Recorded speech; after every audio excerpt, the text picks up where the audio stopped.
성경 말씀 신명기 2장 1절로 25절까지 말씀 여러분이 한 절씩 교독해 올리겠습니다. 우리가 방향을 돌려 여호와께서 내게 명령하신 대로 홍해길로 광야에 들어가서 여러 날 동안을 세일산을 두루 다녔더니 너희가 이 산을 두루 다닌 지 오래니 돌이켜 북으로 나아가라. 너는 또 백성에게 명령하여 이르기를 너희는 세일에 거주하는 너희 동족 에서의 자손이 사는 지역으로 지날진대 그들이 너희를 두려워하리니 너희는 스스로 깊이 삼가고 그들과 다투지 말라. 그들의 땅은 한 발자국도 너희에게 주지 아니하리니 이는 내가 세일 산을 에서에게 기업으로 주었음이라. 너희는 돈으로 그들에게 양식을 사서 먹고 돈으로 그들에게 물을 사서 마셔라. 내 하나님 여호와께서 내가 하는 모든 일에 내게 복을 주고 내가 이 큰 광야에서 두루 다님을 알고 내 하나님 여호와께서 이 40년 동안을 너와 함께 하셨으므로 내게 부족함이 없었느니라 하시기로 우리가 세일산에 거주하는 우리 동족에서의 자손을 따라서 아라바를 지나며 엘랏과 에시온 게벨 곁으로 지나 행진하고 돌이켜 모압 광야 길로 지날 때에 여호와께서 내게 이르시되 모압을 괴롭히지 말라. 그와 싸우지도 말라. 그 땅을 내가 내게 기업으로 주지 아니하리니 이는 내가 롯 자손에게 아르를 기업으로 주었음이라. 거기 거주하였는데 아낙 자손이 족속같이 강기가 크므로 그들을 아낙 자손과 같이 르바임이라 불렀으나 모압 사람들은 그들을 에밈이라 불렀으며 호리 사람도 세일에 거주하였는데 에서의 자손이 그들을 멸하고 그 땅에 거주하였으니 이스라엘이 여호와께서 주신 기업의 땅에서 행한 것과 같았느니라. 이제 너희는 일어나서 세례 시내를 건너가라 하시기로 우리가 세례 시내를 건넜으니 가데스 바네아에서 떠나 세례 시내를 건너기까지 38년 동안이라. 이때에는 그 시대의 모든 군인들이 여호와께서 그들에게 명령하신 대로 진영 중에서 다 멸망하였으니 여호와께서 손으로 그들을 치사 진영 중에서 멸하신 거로 마침내는 다 멸망되었느니라. 모든 군인이 사망하여 백성 중에서 멸망한 후에 여호와께서 내게 말씀하여 이르시되 내가 오늘 모압 변경 아르를 지나리니 암몬 족속에게 가까이 이르거든 그들을 괴롭히지 말고 그들과 다투지도 말라. 암몬 족속의 땅은 내가 내게 기업으로 주지 아니하리니 이는 내가 그것을 롯 자손에게 기업으로 주었음이라. 전에 르바임이 거기 거주하였으며 암몬 족속은 그들의 삼손밈이라 일컬었으며 그 백성은 아낙 자손과 같고 강하고 많고 키가 컸으나 여호와께서 암몬 족속 앞에서 그들을 멸하셨으므로 암몬 족속이 대신하여 그 땅에 거주하였으니 마치 세일에서 거주한 에서 자손 앞에 호리 사람을 멸하심과 같으니 그들이 호리 사람을 쫓아내고 대신하여 오늘까지 거기에 거주하였으며 또 갑돌에서 나온 갑돌 사람이 가사까지 각 촌에 거주하는 아위 사람을 멸하고 그들을 대신하여 거기에 거주하였느니라. 행진하라. 아르논 골짜기를 건너라. 내가 헤스본 왕 아모리 사람 시혼과 그의 땅을 내 손에 넘겼은즉 이제 더불어 싸워서 그 땅을 차지하라. 오늘부터 내가 천하 만민이 너를 무서워하며 너를 두렵게 하니니 그들이 내 명성을 듣고 떨고 너로 말미암아 근심하라 하셨느니라. 아멘. 오늘도 살아계신 하나님 목자 되셔서 우리를 인도하시는 하나님 가운데서 복된 하루 되시기를 간절히 소망합니다. 모세가 이제 회고하는 이 광야의 행진 일정이 계속되어지고 있습니다. 오늘 말씀은 이 모세의 회고이기도 하고요, 그렇죠? 그리고 이 신명기가 전하는 신명기의 회고이기도 합니다. 가끔씩 이렇게 이 신명기를 보다 보면 오늘날엔 거기가 뭐다라고 한 이런 표현들이 등장하죠. 신명기가 읽혀지던 시절이 바로 포로기였기 때문입니다. 그래서 이 포로기에 있는 독자들에 대한 그런 설명들이 이 본문 가운데 같이 등장을 하지요. 그래서 모세가 지나온 광야를 회고하는 것, 그리고 이 광야를 묵상하는 것 동시에 신명기의 말씀을 듣고 있는 하나님 앞에서 약속의 땅으로 돌아가야 할 사람들, 그리고 그곳에서 본질을 회복해야 될 사람들에게 들려주는 회고이기도 하다. 여러분, 동시에 그리고 이것은 하나님의 역사를 늘 우리 가운데 회고하고 그리고 이것을 재경험해야만 하는 오늘날 이 성도들에게도 주시는 이야기이다. 광야는 어떤 곳인가? 광야는 1차적으로 크고 두려운 곳이다. 무엇이 있을지 모르는 곳이다 라고 하는 것이죠. 그런데 그 광야는 바로 주님과 함께 행진해 나가야 하는 곳이다 라고 하는 것이죠.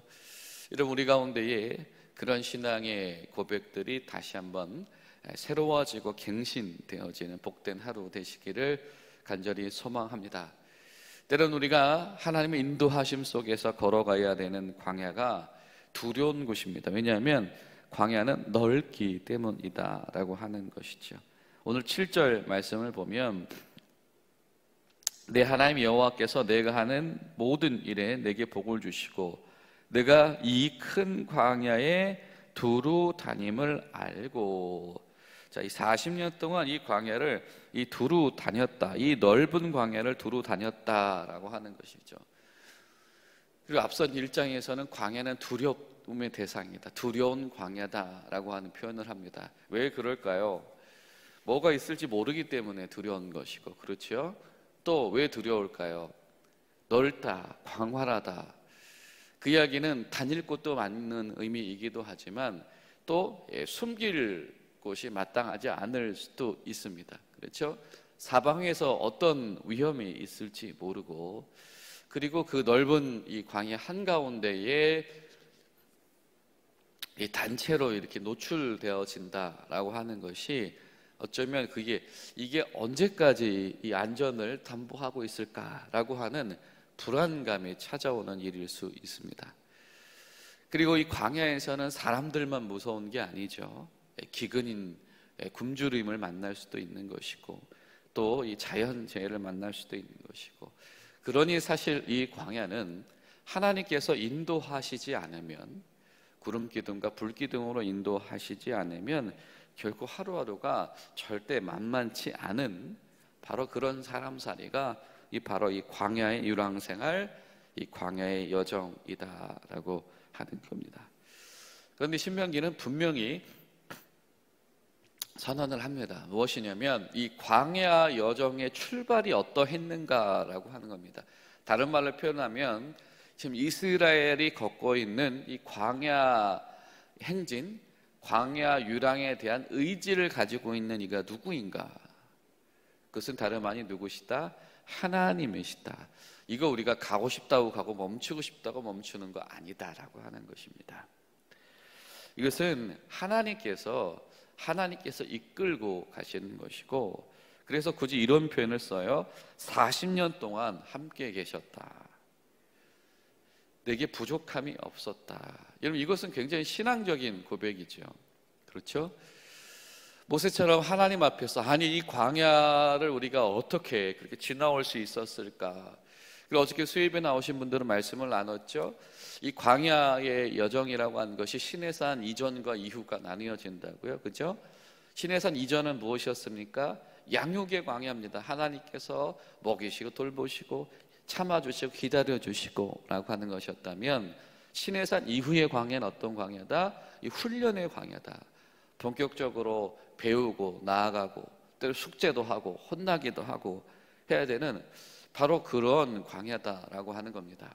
그 속에서 어떤 이들은 야, 하나님 어떻게 하늘에서 먹을 것을 내리시네, 아니 하나님 어떻게 밤낮을 지켜주시네, 아니 하나님 우리가 싸울 때 우리를 떠나지 아니하시네, 이렇게 고백하는 사람도 있을 법하고, 그러나 사실은 상당수의 많은 사람들이 모세가 오늘 이야기한 것처럼 그 세대가, 그 군사들이 이 광야에서 다 끝나는 세대가 되었다라고 하는 것처럼 그렇지 않은 사람들도 있었다라고 하는 거예요. 그것을 감사하지 못한 이들이 있었고 이것을 은혜로 여기지 못하는 이들도 분명히 있었다라고 하는 겁니다. 그런데 신명기는 분명하게 선언을 합니다. 무엇이 없었다? 부족함이 없었다. 여러분, 광야에서 부족함이 없다라고 선언하는 것이 신명기다라고 하는 겁니다. 그 이유는 한 가지입니다. 명확합니다. 이 광야에서 있었던 한 가지 사실 때문에, 무엇 때문에? 하나님이 함께 계셨다라고 하는 것. 이스라엘은 하나님의 백성이고, 그리고 하나님이 이스라엘의 주인 되어 주신다라고 하는 이 한 가지 때문에 부족함이 없다, 부족함이 없으리로다. 여호와가 나의 목자시니 부족함이 없으리로다 라고 하는 이 시편 고백에 오히려 원조 같은 고백을 오늘 신명기가 하고 있다라고 하는 것이죠. 여러분, 우리 가운데에 바로 그러한 믿음의 눈이 열려지는 그런 여러분 하루 되어지시기를 간절히 소망합니다. 하나님 계시기에 이 광야가 나에게 부족하고 결핍의 장소가 아니라 하나님을 만나는 더 이상 부족함이 없는 장소 되게 하시옵소서. 기도할 수 있기를 바랍니다. 자, 그런데 오늘 말씀 가운데서 우리가 이 한 가지 생각해야 될 일은 무엇이냐면, 여러분, 광야는 분명히 이 하나님께서 때로는 이 책망 속에서, 그렇죠? 심판으로 남겨두신 광야다라고 하는 것을 잊어버리면 안 됩니다. 그렇죠? 이 사람들이 지금 40년을 있었다라고 하는 것이 단순히 그냥 하나님께서 복 주어서 그 속에서 행복하게 살았다 이 의미만은 아니잖아요. 그렇죠? 이 40년 동안 뭐 한 겁니까? 훈련받은 거거든요. 왜? 하나님 앞에서 사실 심판받은 겁니다. 약속의 땅에 들어갈 준비가 되어 있지 않기 때문에, 그들의 10년 가운데 믿음이 없기 때문에 그러했던 것이지요. 그런데 이 신명기 초반부에 반복되어진 접속사가 한 가지가 있습니다. 그것은 무엇이냐면 1장도 그렇고 이어진 3장에서도 그렇고 그러나 라고 하는 겁니다. 반전이 있어요. 예를 들면 이런 거죠. 자, 10하루길이었는데 그러나 도착하지 못했다라고 하는 것. 이런 식으로. 또 1장 40절을 보면 이스라엘이 가데스 바네에서 방향을 돌려 홍해길을 따라서 광야로 들어가게 되었다라고 하는 표현들, 그냥 어떤 행렬이라든지 이런 사건들을 나열만 하는 것이 아니고 때로는 그러나라고 하면서 자꾸 이 신앙적인 해석을 하게끔 이끌고 간다라고 하는 겁니다. 신명기가 우리에게 도전한 은혜가 한 가지가 있다라고 한다면, 우리가 우리 인생에서 발생하는 일상 속에서 신앙적인 해석을 해나가는 훈련이 필요하다. 신앙적인, 그냥 하루하루 지나가는 것이 아니고 이것이 하나님 앞에서 나의 삶, 오늘 하루가 어떤 하루였는가, 하나님 앞에서 내 인생이 어떤 인생인가라고 하는 신앙적인 해석을 해나가는 노력이 필요하다. 자, 오늘 말씀도 마찬가지입니다. 우리가 상당히 긴 본문을 읽었는데요, 지나가죠. 두루두루 지나다닙니다. 그런데 이 지나다니는 길목 가운데에서 한 가지 구분점이 있습니다. 무엇입니까? 그냥 통과해야 되는 지역들이 있고 또 정복해야 되는 지역들이 있더라라고 하는 겁니다. 통과해야 되는 지역은 무엇입니까? 자, 에서의 자손이 살고 있는 지역. 통과해야 되는 지역이 어디입니까? 롯의 자손이 살고 있는 지역. 성경이 이렇게 말합니다. 하나님께서 에서에게 주셨다. 롯과 그의 후손에게 주셨다. 두 가지이죠. 그런 줄을 몰랐어요.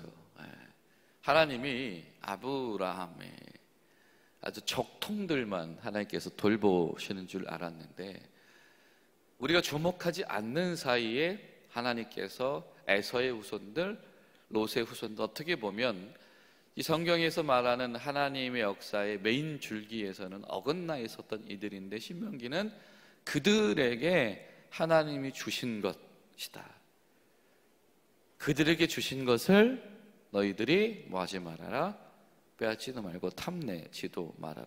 그들이 어떻게 하든지. 왜? 이것은 하나님의 계획인 것이고 너희들은 하나님에게 복종하는 이들이기 때문이다 라고 하는 것이죠. 심지어는 값을 치르고 사 먹어라. 아니, 이거 신명기에서 굉장히 독특한 표현이에요. 우리가 여러분 이 출애굽기와 신명기를 동시에 읽다 보니까 지금 굉장히 입체적으로 다가오잖아요. 분명히 하나님께서 먹이시기고 마시기도 하시게 하시는 바로 그 광야인데, 지금 그 광야를 통과해온 이들에게 굉장히 독특한 명령이 주어지고 있습니다. 사 먹어라. 이 하나님께서 주신 것을 앞에서 그것을 너희들이 취하지 말아라 라고 합니다. 근데 이 이야기는 무엇 때문에 등장하냐면 그 뒤에 등장하는 이야기, 26절 이하 3장 초반까지 등장하게 되어지는 이 시온의 땅을 차지하라, 여기서부터 시작되어지는 이 진멸의 이야기와 대조적인 겁니다. 자, 하나님께서 주셨던 이들의 것을 너희들이 취하는 방법이 있다, 빼앗지 말고 그들에게 정당한 대가를 치러줘라 라고 하는 것. 반면에 절대 취해서는 안 되는 것들이 있습니다. 그리고 그들은 오히려 진멸시켜야 합니다. 그 이유는 단 한 가지이다라고 하는 것이죠. 그것은 너희 것이 아니기 때문이다라고 하는 겁니다. 하나님께서 하나님의 영역으로 두신 것이지 너희의 것이 아니다. 하나님 앞에 있는 것들에 대해서 어떠한 이 사심도 남겨서는 안 되고 여지는 남겨도 안 되는 것, 이것이 바로 진멸의 의미이다라고 하는 거죠. 이 두 가지 여행이 참 다르다. 이 두 가지 대비 속에서 이 신명기 2장이 우리에게 전하고 있는 메시지는 단 한 가지입니다. 무엇이냐면 지금 이 순간에도 이 사람들의 행렬은 하나님의 구원 사역 속에 있다라고 하는 것. 그러니까 철저하게 하나님의 시각, 하나님의 시선 밖에 있는 어떤 마음을 품지 말아라. 가다 보니 이 땅도 나름 괜찮지 않나요? 더 고생해야 될 필요 있나요? 라고.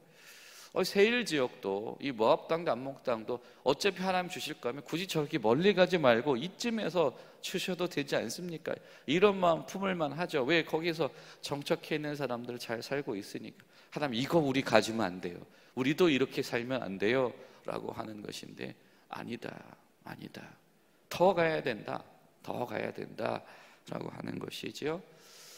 아니면 하나님, 이거 우리가 뺏으면 안 됩니까? 이거 내 거 하면 안 됩니까? 네가 내 거 하는 마음 가지지 못하게 하나님이 다 가지셔야 되겠다. 너는 절대 손대지 말아라. 이 모든 것은 하나님께서 이 광야 여정을 붙잡고 계셨기 때문에 일어날 수 있었던 일이다. 하나님께서 가지라고 하는 것은 가지고 가지지 말라고 하는 것은 취하지 않는 것, 이것이 하나님의 이끄심 속에 살아가는 백성들의 가장 중요한 특징이다라고 하는 겁니다. 여러분, 우리에게 필요한 신명기적인 시각이 무엇일까요? 하나님께서 가지라고 하는 것을 취하는 것, 하나님께서 가지지 말라고 하는 것에 대하여서 깨끗하게 내려놓는 것, 이것이 여러분 신명기가 우리에게 도전하는 신앙이다라고 하는 겁니다. 그런데 이 신앙을 장착한 이들에게 7절이 말하는 것이죠. 하나님 앞에서 부족함이 없다. 하나님 앞에서 부족함이 없다. 하나님께서 이것은 복을 주신 일이다. 하나님께서 이 광야에서 복을 주셨다. 이거 역설이거든요. 광야가 어떻게 복입니까? 저 에서의 후손들 사는 저 도시만도 못한대요. 그렇죠. 모압만도 못하고 암몬만도 못하고 우리는 그냥 텐트 치면서 떠돌이로 살고 있는데 이게 무슨 복입니까?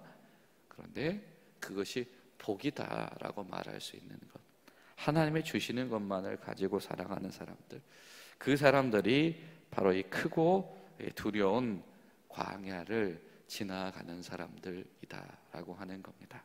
그런데 그 사람들만이 알 수 있는 한 가지가 있습니다. 그것은 무엇입니까? 하나님도 이 광야길을 같이 걷고 걷고 계시다. 하나님 날아가셔도 되죠. 미리 가서 빨리 좀 와라 라고 하셔도 되고, 뒤에서 떠밀어서 보내러 거기까지 빨리 좀 가봐라 라고 하셔도 되는데, 하나님께서 광야에 같이 계셨다. 그 이야기는 무엇일까요?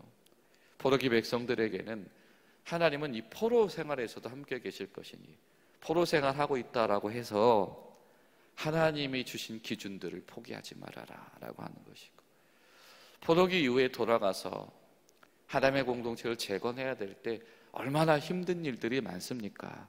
제한사항들이 많고 예전만큼 되지 않는 것들이 얼마나 많습니까? 그런데 그런 이들에게 뜻대로 되지 않는다라고 해서 하나님의 기준을 포기하지 말아라. 하나님은 광야에서 하루도 빠짐없이 같이 걷고 계셨던 하나님이시고, 그 하나님은 우리의 광야도 함께 걸어가실 것이고, 그리고 지금까지 일보다 더 심한 일들, 이 가나안의 정복의 시기에 찾아올 텐데 하나님은 그때도 떠나지 않으실 것이다. 여러분, 오늘 신명기 2장에 우리에게 고백하고 있는 이 하나님과의 아주 절실하고 아주 밀접한 동행이 일어나게 되어지는 복된 하루 되시길 예수님의 이름으로 축복합니다. 기도하시겠습니다. 좋으신 하나님, 주님 감사합니다. 오늘도 우리 가운데에 하나님의 부르심 가운데 서게 하시니 감사드립니다. 하나님이 함께 계시니 40년의 광야의 방황이 복이 될 수 있는 것이며, 하나님께서 광야를 함께 걷고 계시니 더 가지지 않아도 부족함이 없다 말할 수 있는 하나님의 신앙의 능력이 우리 가운데 있게 하여 주시옵소서. 예수님의 이름으로 기도하옵나이다. 아멘.